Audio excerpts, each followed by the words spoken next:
Hanggang sa mga kalsada palabas ng Metro Manila, umabot ang epekto ng trapikong naimbudo mula po sa ilang mga binahang lugar.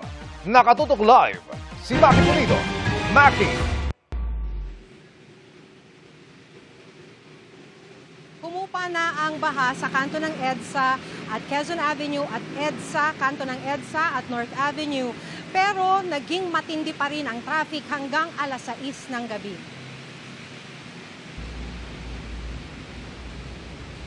Pasado 1:30 ng hapon, tumigil ang traffic sa EDSA northbound dahil sa baha sa tapat ng isang mall sa North Avenue.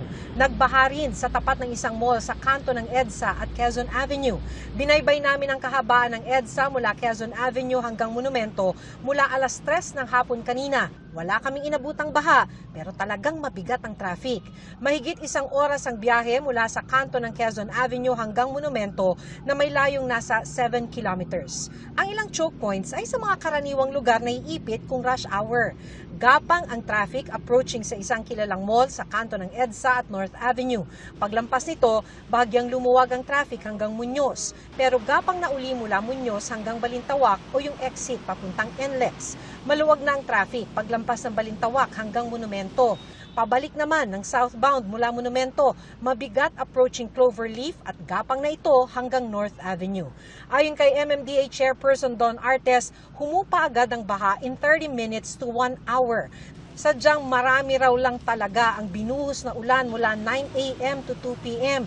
na umabot ng 201.7 millimeters. Kung ihahambing sa undoy na 455 millimeters na binuhos sa loob ng 24 oras, ang bumuhos daw kanina sa loob ng 5 oras ay halos kalahati na nito.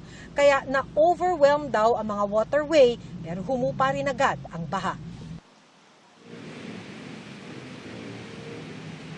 Sa ngayon, Emil, makikita mo naman ay maluwag na ang southbound at northbound ng EDSA dito sa malapit sa vicinity ng North Avenue. Pero kanina, kaya daw traffic ayon kay MMDA Chairperson Don Artes ay dahil nagkasabay-sabay ang pag-uwi ng mga tao dahil nga sa mga suspensions nung tanghali. Ito rin daw ang dahilan, ayon din sa kanya, kung bakit hindi sila nag-suspend ng number coding dahil mas bibigat pa ang traffic. Emil? Maraming salamat, Maki Pulido.